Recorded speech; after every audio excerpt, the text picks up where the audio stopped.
Marriage is an informed decision. Families come together. You do the best you can to understand if this is a good decision for you. And it's like any other decision. My dear daughter, my dear son, my younger brother, my younger sister, this is like any other decision. Make an informed decision. Learn about the person you're trying to marry. Understand if you have a personality that will work with each other. And even after all the exploration and conversation, sometimes you know what happens? You can't escape drama. Yes. Sometimes drama happens anyway. Nuh alayhi salam ended up with a pretty interesting wife. Asiya radiallahu anha ended up with a Fir'aun for a husband. Okay. Sometimes people change. Sometimes the person you married later on, they're not the same as they used to be. Maybe the way they feel has changed. Maybe life has changed you. Maybe experiences have changed you. Don't blame that on the qadr of Allah. That's not the qadr of Allah. That's life. Life happens. Our deen is beautiful. It's absolutely beautiful. It gave us a way to understand the marriage relationship. The advice I will give you about marriage, the one thing I will tell you about marriage that people don't pay attention to. I want to marry her because I love her. Shut up. Because I want to marry him for deen. You're not marrying a beard. You're marrying a human. It's a person. You could be religious, pray 5 times, and you could still hate their guts. Just because someone is practicing their deen does not make them a good person in every other way. There are plenty of people that have an anger problem and they go to Hajj every year, but they still have an anger problem. So, what I'm trying to get at, Allah mentioned one thing about marriage that is on top. Number 1, everything else is later. وَمِنْ آيَاتِهِ أَنْ خَلَقَ لَكُم مِّنْ أَنفُسِكُمْ أَزْوَاجًا لِتَسْكُنُوا إِلَيْهَا. لِتَسْكُنُوا. This is called lam al-ta'lil. He said He made you into spouses for the purpose that you could find peace. For what purpose? Say it. You could find peace. And then 2 and 3. وَجَعَلَ بَيْنَكُمْ مَوَدَّةً وَرَحْمَةً. That's 2 and 3. Number 1 is peace. Now, what does that mean?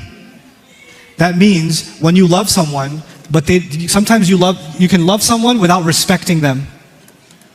You can love someone without being honest to them. You can love someone without caring for them properly. You can love someone but hate their family. And all of these things, you know what they do? They take away the peace. So even if love is there, peace is not there. And when peace is not there, the purpose of the marriage is gone. The purpose is gone. The purpose is not love. That comes from Allah. The purpose is not care, rahmah. That comes from Allah. Your purpose is to find peace. So when you're looking for a spouse, you're asking yourself, what is it that makes me peaceful? What is it that gives me calm? My wife, my husband, they should be my calm. When I talk to them, my stress goes down. My anxiety goes down. My anger disappears. Because all the storms in my life, my spouse gets rid of them. That's the kind of person I want to marry. Now, if you're talking to someone and already there's drama, there's already a temper problem, there's already attitude, there's already difficulty in communication, and you're ignoring it because you love him too much, then you're not going to have peace later. You're simply not going to have it. This is actually the primary objective. And young men and women, when you get married, the most important conversation is going to be, what gives you peace? Tell me. What gives you peace? How can I give you that peace? And what gives you peace? How can I give you that peace? لِتَسْكُنُوا إِلَيْهَا. So you can give each other peace. You give each other sakina. That's it. You know what most people suffer from? Marriages and drama. No peace. No peace.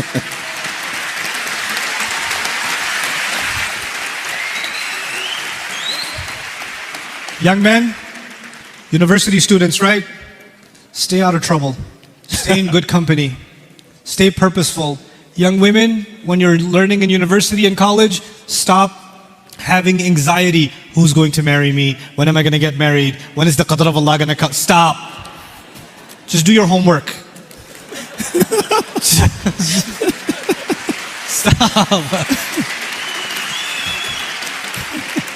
Last thing. When you live a purposeful life, when you accomplish purpose and you live that way, then good people of purpose will come in your life. You won't have to look for that spouse will look for you. You have to just become purposeful, and you can do it. You're smart, you're creative, Allah has given you opportunity, you're Muslim, you have the perfect life. You have the perfect life.